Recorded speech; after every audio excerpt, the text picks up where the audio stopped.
بسم اللہ الرحمن الرحیم۔ سلسلہ ایمانیات لیے حاضر ہیں۔ آج ہم بخاری شریف کی ایک حدیث پاک اس کے متعلق سنیں گے جو کتاب الایمان میں ذکر کی گئی۔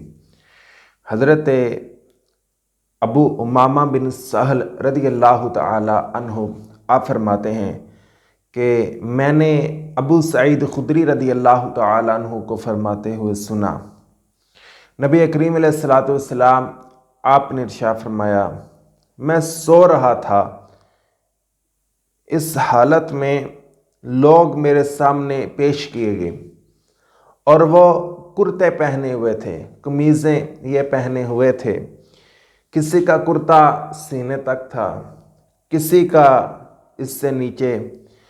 پھر میرے سامنے عمر بن خطاب رضی اللہ تعالی عنہ لائے گئے۔ ان کے بدن پر جو کرتا تھا وہ اتنا لمبا تھا کہ وہ اسے گھسیٹ رہے تھے، یعنی زمین پر تھا، اتنا لمبا تھا۔ صحابہ کرام علیہم رضوان انہوں نے پوچھا، یا رسول اللہ پھر اس خواب کی تعبیر کیا ہے؟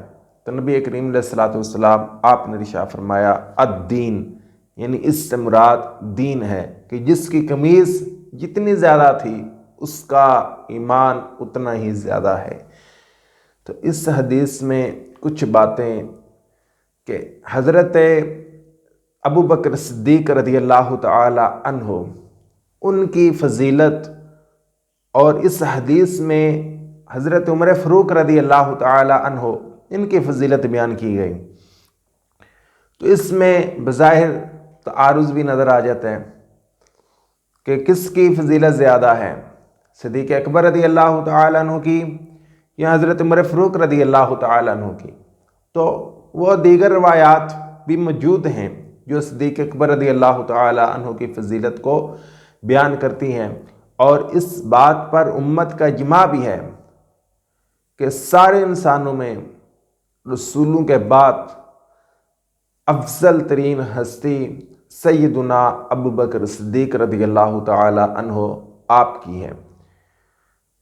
تو وہ احادیث جس میں حضرت سیدنا ابو بکر صدیق رضی اللہ تعالی عنہ ان کی فضیلت بیان ہوئی، وہ احادیث دلیل قطعی رکھتی ہیں اور یہ دلیل ظنی بنے گی۔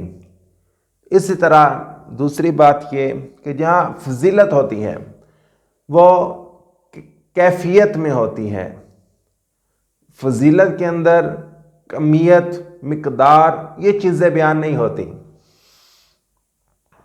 جس طرح نبی کریم علیہ الصلوۃ والسلام آپ نے جب حج فرض ہوا اس کے بعد ایک ہی بار حج کیا، حجۃ الوداع، یہ ایک ہی نبی کریم علیہ الصلوۃ والسلام آپ نے حج ادا کیا۔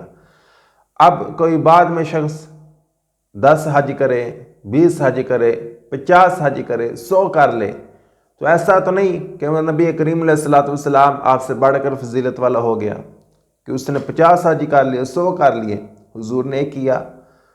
تو فضیلت کے اندر کمیت، مقدار یہ نہیں، کیفیت ہوتی ہے۔ جس طرح مکہ افضل ہے یا مدینہ افضل ہے، تو اس کے بارے میں بھی علماء کا اختلاف موجود ہے، تو بعض نے مکہ کو کہا، بعض نے مدینہ کو کہا، تو اس کے اندر بھی جنہوں نے مدینہ کو افضل کہا انہوں نے کیفیت ہی بیان کی، انہوں نے کہا کہ مکہ کے اندر کمیت ہے، مدینہ کے اندر کیفیت ہے۔ کیسے؟ مکہ کا ایک گناہ بھی 1 لاکھ کے برابر، ایک نیکی 1 لاکھ کے برابر، مدینہ کے اندر ایک نیکی 50,000، گناہ ایک ہی ہے۔ دوسرا یہ، اس کو آج کے دور کے لحاظ سے سمجھاؤں تو اس طرح سمجھیں کہ جس طرح بندے کے سامنے ہم چونکہ ابھی پاکستان میں ہیں تو پاکستانی 1 لاکھ ہو اور اس کے ساتھ ڈالر یا کوئی اور اس طرح کی پاکستانی روپیوں کے مقابلے میں زیادہ ہو ویلیو، تو اب وہ 50,000 ہوں، پاکستانی روپیز 1 لاکھ اور وہ 50,000، اب بندہ کن کو لے گا؟ تو بظاہر کمیت میں وہ تھوڑے ہوں گے، پاکستانی روپے زیادہ ہوں گے، لیکن کیفیت میں زیادہ ہے۔ کہ وہ 50,000 1,00,000 سے زیادہ ہیں۔ تو اسی طرح فضیلت کے اندر جو ہے کمیت اور مقدار نہیں ہوتی، کیفیت ہوتی ہے۔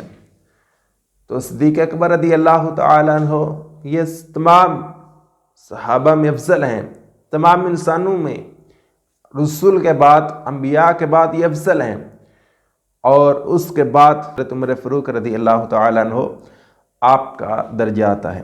دوسرا یہ کہ تعبیر یہ کسی عالم سے پوچھنی چاہیے کہ جو اس کو جانتا ہو۔ یہاں خود ہی بعض لوگ تعبیریں بیان کرتے رہتے ہیں، تو یوں نہیں ہونا چاہیے۔ اس کے بعد یہ کہ نبی کریم علیہ السلام نے خود ہی بیان کیا کہ میں نے خواب دیکھا، اس کے اندر یہ چیزیں تھیں، پھر صحابہ نے پوچھا، فرمایا دین، تو حضرت سیدنا عمر فاروق رضی اللہ تعالیٰ عنہ ان کی فضیلت کو بیان کرنا یہاں پر مقصود تھا۔